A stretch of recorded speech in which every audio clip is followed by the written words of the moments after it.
I'm Jen Taylor Skinner, and this is the Electorette. My guest today is Sarah Kate Ellis, the president and CEO of GLAAD. And Sarah Kate is someone whose words, quite honestly, have stayed with me long after our last conversation. And her words stuck with me for a reason. Because she gave us a clear call to action. Her words were a reminder that we all hold power in pivotal moments like this, and that we should use that power to protect democracy, equality, and our most marginalized communities. In this episode, Sarah Kate and I talk about that power, especially the power of the media. From the staggering 70 million person gap between right-wing audiences and progressive audiences, to the role that each of us plays as media executives in our own right. In our conversation, we explore how we can amplify reason over outrage, facts over fear, and inclusion over exclusion. We also talk about the dangerous rollback of DEI at companies like Target, and why joy, especially during Pride Month, is one of our most powerful tools of resistance. So, without further ado, please enjoy my conversation with Sarah Kate Ellis. Sarah Kate Ellis, thank you for joining me. Thanks for having me back. Yes, thanks for coming back. Every now and again, I'll have a conversation with someone, a guest, and they'll say something or I'll learn something from them, and then I just can't stop repeating it or thinking about it. I'll say it at dinner parties or wherever I am, and I just become insufferable about it. At our conversation right before the 2024 election was one of those conversations, because you said something that I did not stop thinking about after our conversation, and I have your quote here. You said, on November 6th, the day after the election, when you read who is president of the United States, that you have no regrets, that you did everything to protect our freedom, our democracy, and our marginalized communities. And I don't know if you remember saying that, but I couldn't stop thinking about it. And first of all, did you just come up with that? Off the top of It was my motivating factor. If I ever got tired or thought, oh, do I have to do this? It was always, how will I feel the next day? And I just thought if I could share that with other people, because it's a long battle. This is a long time defending who you are, why you exist, your right to exist, your right to equality. And sometimes it can be tiresome and draining. And so that was something that I kept in my mind. And I wanted it to motivate other folks who felt complacent or that they couldn't do anything to understand that they matter and what they do matters. Right. And when I think about that now, I think, and I could be wrong about this, I think that sometimes in times like this, when we're in between major elections, we're not even close to the midterm elections, it's less clear for people what they should be doing to fight. And I'm not really sure what that is, right? So what should we be doing right now to prepare for the next big decision? So here's how I view it. We've created a roadmap for this because I think it is so chaotic. It is so noisy. And that's part of not being able to focus and prepare to ensure that the future is pro equality. So here's my understanding of the world that we live in right now. From a media perspective, the average American person spends 12 hours a day on media. 12 hours a day. What used to be appointment TV is now always on media. And in that media, there is a 70 million person a week gap. So I'll explain this to you. When we look at this ecosystem, right-wing media is reaching 100 million people a week. Progressive media is reaching 30 million people a week. Wow. And so when we think about what the narratives are, what the chaos is, who's winning elections, it all lives in that 70 million person gap that's happening on a weekly basis. So for me, I think of every day, how do I close that gap? How do I lift voices like yours? How do I share? And everyone can do it. This is not just because I'm at a media advocacy organization. We're all media executives now. If you're spending 12 hours on media a day, you are a media executive too. You like, you love, you fight back on media, right? You can share things and use your platform, whether it's 10 people or 10 million people. Everybody has a voice in this society now in a more amplified way and can use that.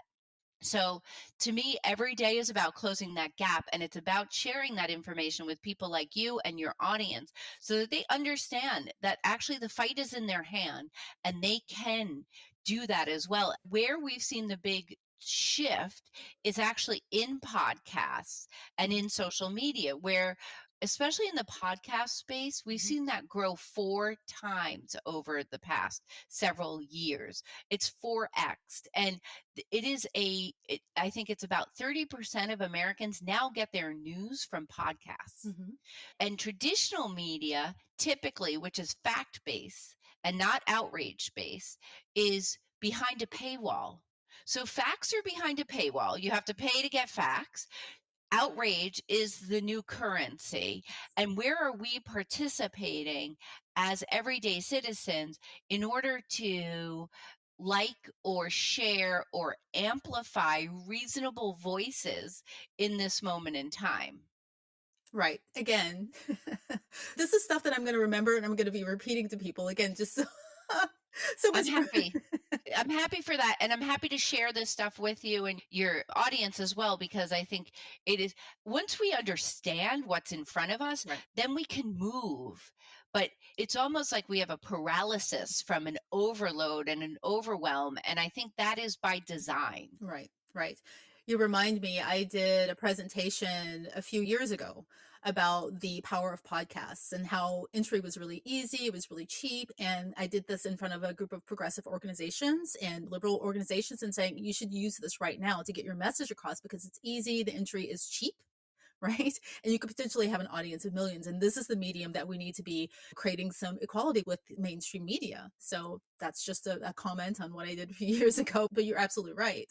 And I would argue that a lot of those people were, no shade to them, but were Mhm. kind of like, yeah, whatever, because of traditional media, right? Right. And I think because right wing extremists were pushed out of traditional media, they embraced it. And so a lot of the top podcasters in this manosphere are actually more libertarian. Like a Joe Rogan voted for Bernie Sanders, right? But I don't know if the progressive movement embraced Joe Rogan versus the right wing extremism embraced Joe. I'm not saying that is, Right. I don't want everybody to come for me right now. I just want to say, I know personally, I was like, yeah, whatever. I can speak from my own personal experience, whatever. I liked a podcast or two, but now that I really see this ecosystem for what it is, these intimate relationships that are based on shared interests, not necessarily political interests, and then actually move an ideology through that. It's very different than from what we have been experiencing. You said something that I think about again a lot in relation to this kind of new media landscape. It is still very much a manosphere. Mm.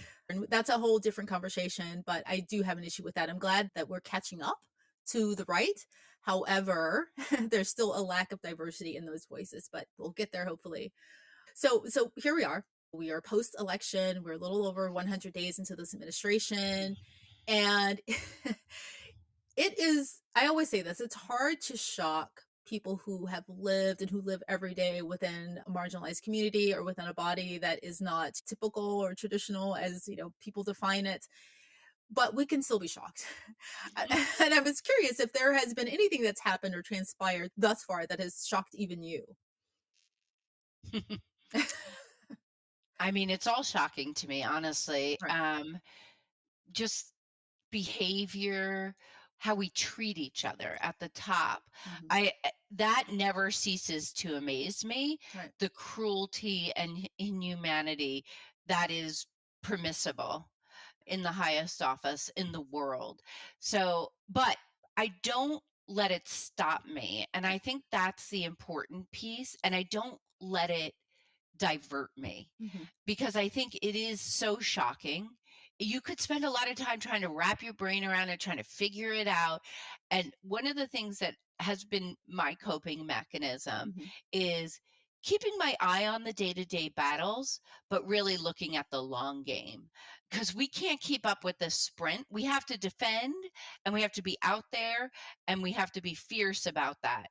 And we also have to understand that this is a long game and you have to take care of yourself along the way and you have to keep your focus on the long game because from my perspective and from the research that I have, Americans are majority, super majority behind equality, behind fairness, and behind justice. It doesn't feel like that right now because if you think about who owns the power Mhm. and the airwaves, they are coalesced around not justice and not equality. They're actually trying to dismantle it. So I think it's always good for me to look at my stats where it's like 72% of Americans are in support of LGBTQ equality, including T. Mhm. So even though I do get shocked by it, I don't get distracted by it. I think it's helpful sometimes to be very clear about what we mean when we say the long game. Because again, I think Americans, when you say the long game, they think 2026, which is next year, right? That's not the long game, right? The long game is where were we with the T in LGBTQ 10 years ago? We weren't where we are now, right? And so we should think about that. Where do we want what do we want our lives to look like 5 years from now, a decade from now, 2 decades from now, when our children are potentially faced with these battles? So I think that's worth defining and how you keep your eye on that prize. Yeah, I think that's an excellent point, which is I also try, and I think this might be self-preservation, to say that I think it's somewhat accurate and somewhat self-preservation, which is we wouldn't be here if we didn't have so much progress as a community, which is both good and bad. I get that. But I think, 10 years ago, like you say, in terms of the trans community was largely invisible in this country. I think it was 7 years ago that Laverne Cox was first on the cover of Time magazine, might have been a few more, might be off a little bit on that. Orange is the New Black came out for the first time. All these moments that started to bring visibility to the trans community, which is both good and bad. I mean, visibility is important because your visibility is your existence. However, it also puts a spotlight on you. And because politicians have always loved politicizing LGBTQ people and our bodies and our existence, it did shine a huge light and opportunity for them to weaponize trans lives and bodies. But if we think about the future in the long game, to me that's freedom for all, and that's what we're fighting for, is for all of us to live in this country free and equal. And that's not a big order, it's a tall order, but it's not, it is within our grasp. I have this theory that I talk about, which is a slingshot theory, which is when you've made so much progress. You talk about a backlash. I think this is a real pullback. And as we're in this retreat, I say that I'm quietly working right now, even though I'm a very loud organization, but behind the scenes, I'm quietly working to close that 70 million gap to make Mhm. sure that the movable middle, the persuadables, are meeting our community, understanding who our community is. So even though that we've been pulled back, we're going to fly forward Mhm. as in a slingshot. We'll slingshot forward into this freedom for all of us, where it's, not one pie and we're all fighting over the pieces, but there's pie for everyone. Right. Um, and there's money for everyone, there's existence for everyone, there's freedom for everyone. It's not hard to dream of. And it's this really small mentality, which I don't understand. That's the other part. It's like you have these people who can dream about putting people on other planets, but can't think about how we should all be free on the one that we're living on. It's so counterintuitive to me, which makes me think even more that it's by design to continue to acquire wealth and power. Wow. You're so right. And I had not thought about it. And I love the slingshot analogy, by the way, Mhm. right? But I hadn't thought about the fact that every time, I guess I have thought about it in the context of being a Black woman or being a woman, we can all see that. But when you think about Laverne Cox being on the cover of a magazine, every child, every person who feels seen or validated by that cover, there's some right wing person who's seething and it's strengthening their resolve as well. But, we do have the slingshot.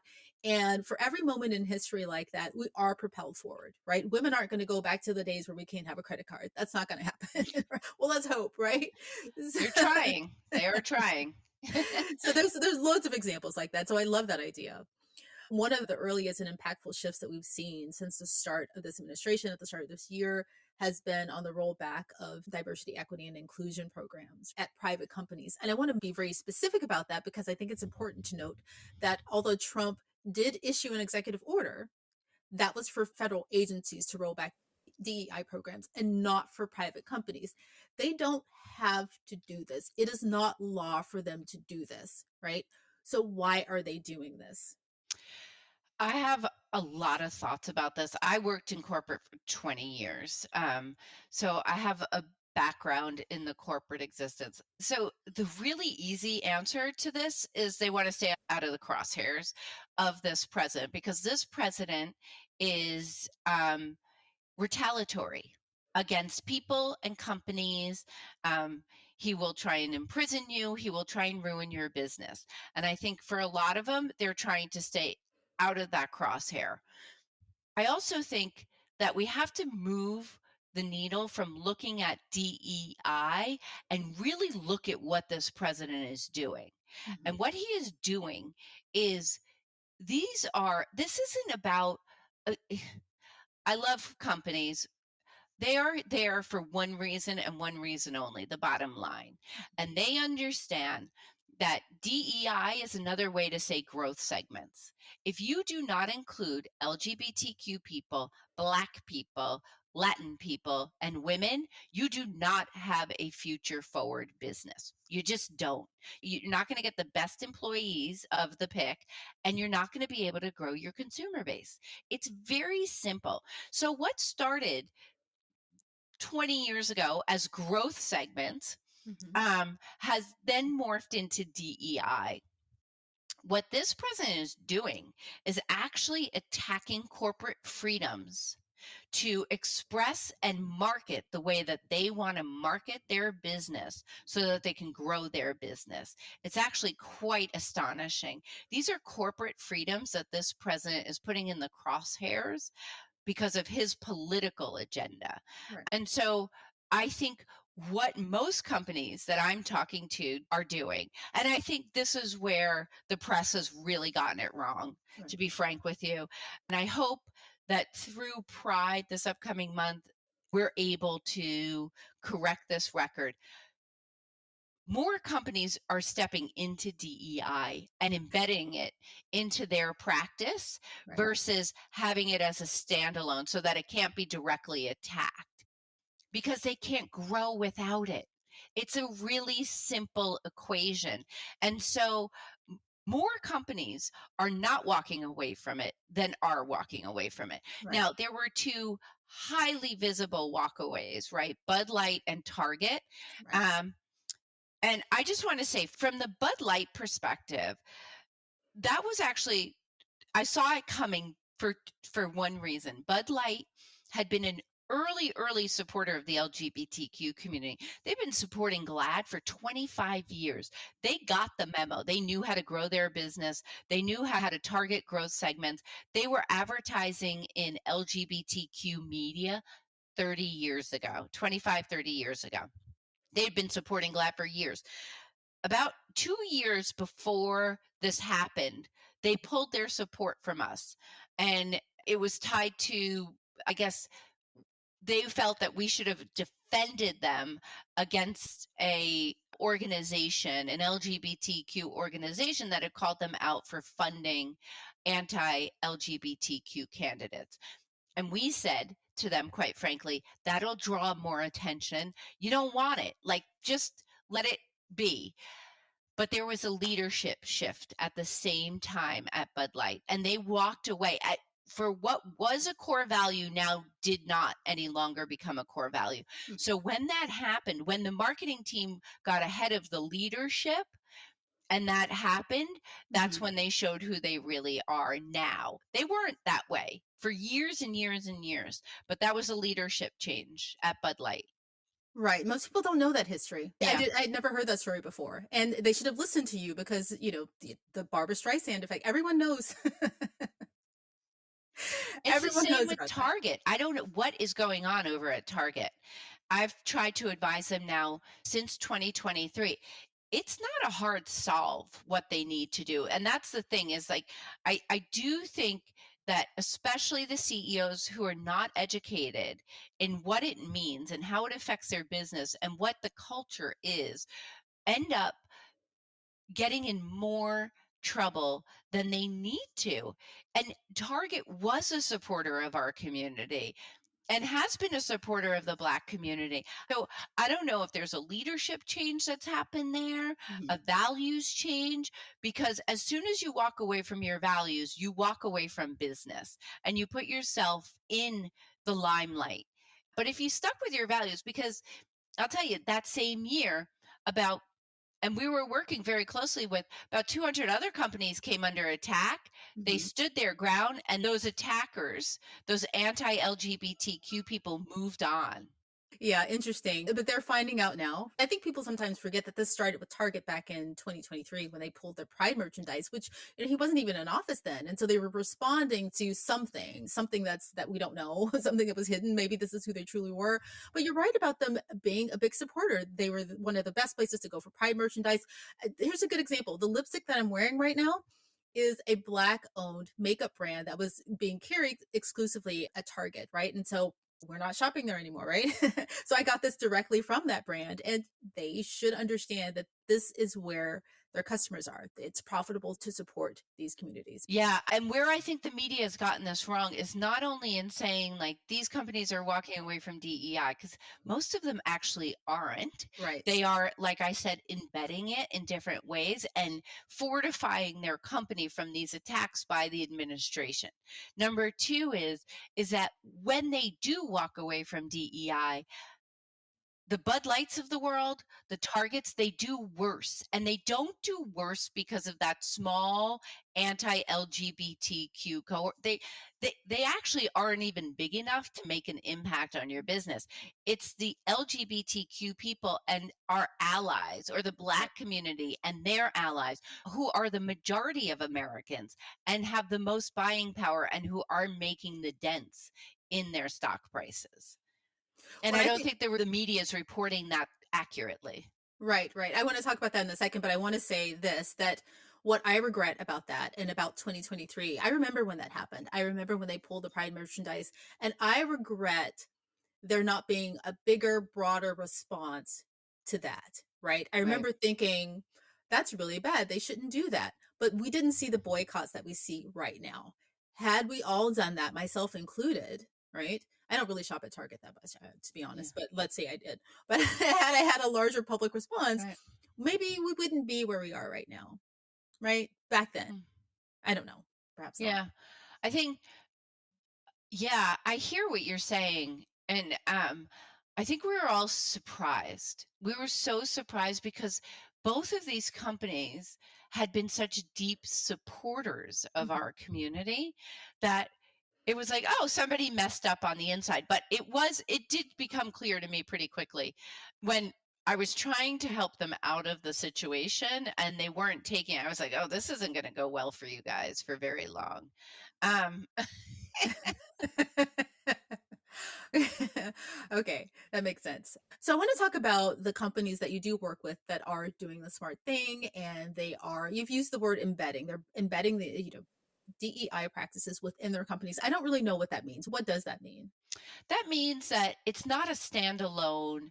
practice that can then have a target, no pun intended, on their back. What they're doing is infusing it among the departments and making sure that the departments are held accountable to having diversity and inclusion, and that they're spending their marketing dollars to make sure that they're marketing to. So it's less about, a stand-up department and more about threading it through the company. So it's in their DNA. It's taking it out of a standalone and threading it through the company, which includes the advertising piece of it as well. And so making sure that you're spending your advertising dollars against the diverse and minority communities that make up a majority of your shoppers. Right, right. So I want to shift a bit to social media because every year GLAAD issues a social media safety index and platform scorecard where you evaluate the major social media platforms. And social media, that space is just kind of a cesspool right now, to be perfectly honest, as far as keeping marginalized communities safe. You've looked at TikTok, X, YouTube, Meta, which is Facebook, Instagram, and Threads to determine the safety of the LGBTQ plus community, privacy, and the freedom of expression online. What metrics or indicators do you use to measure that? Yeah, so we look at a couple of things. It's getting really hard, though, I have to be honest with you. So it was in a place where we would look at their policies. It's twofold. It's, do they have the policies, and then the enforcement of the policies. Right. So I would say all of the platforms up until a couple of years ago had the policies of, you know, how they would handle hate fueled postings and how they would targeted postings or anti-LGBTQ postings or misinformation about the community. So it was like you had the policy, but then how do you enforce, or do you enforce the policy? Right. Meta is a great example. Facebook had the policy. It was very, very hard to get them to enforce the policies. So now that the policies are gone, it's even worse, but at least they had some kind of framework and we could have conversations with them about the safety of our community. And we often say what happens online will then happen in real life, right? Right. And so violence and hate that's spewed online can lead to real world harms. And it does lead to harms to the person who's on it, especially, but in terms of violence. So Twitter was the first one when Musk bought it. And he got rid of the Trust and Safety Council that we had helped craft at Twitter. And now Meta has done it. So they've gotten rid of their policies. So there's nothing to enforce anymore. There's no one to call at these places to have conversations. It's quite wild.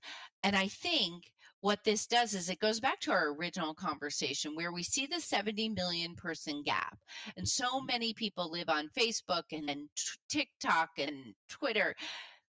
And now that we've seen them go to a more hate fueled cesspool type of place, I think we're going to start seeing other, like, blue skies of the world start to pick up momentum in this space. And I think what's happened to the right wing media 10 years ago, 7 years ago, where they had to now then craft their own platforms, that's happening in social media for us as a progressive, you know, community. Right. Sure. It's a lot easier. What did that mean? I'm sorry. Sure. Well, I was just thinking it's a lot easier to pick up a mic and a camera and compete with traditional media and a podcast. It's a whole different thing to start an entire social media platform. And honestly, I mean, I probably use Threads more than I do Blue Sky just because of the UI but it's a really difficult Hmm. field to compete in. And when you think about the men who head these spaces, I'm excluding Blue Sky here, but don't get me started. Twitter, Facebook, they own the entire social media ecosphere, right?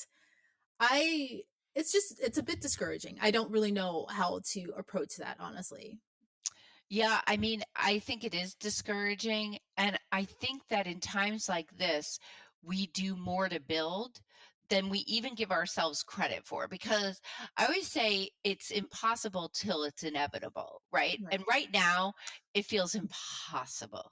But if we keep putting one foot in front of the other and we keep Mhm.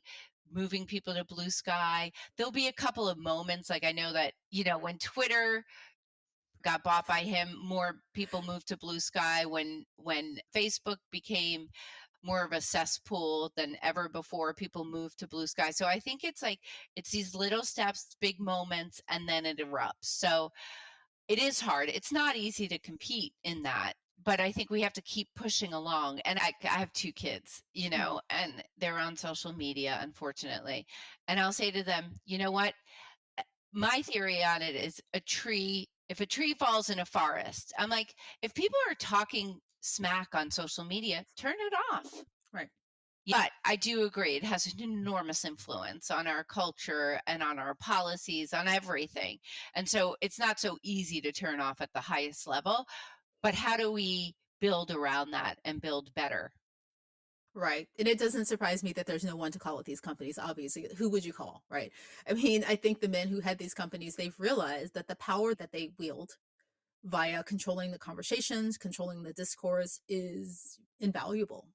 It's really invaluable to them, right? Whatever their net worth is, this is probably more valuable to them. So they don't necessarily have to yield to the whims of us, right? The smaller people. And I'm glad that you are positive about this and you give us the advice of putting one foot in front of the other because that's what we'll have to do right now, I guess.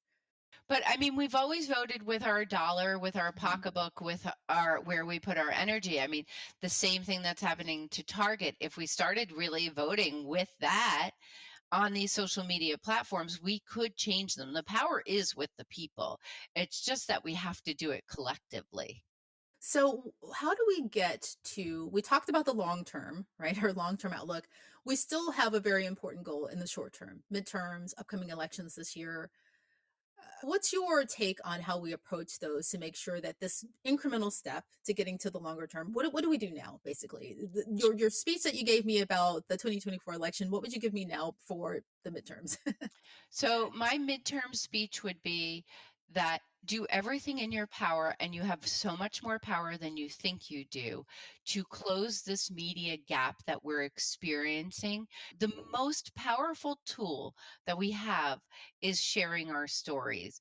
And if we amass and close this 70 million person a week gap, our stories will reach people who care and want to do better and build a better world, and not by pushing other people down.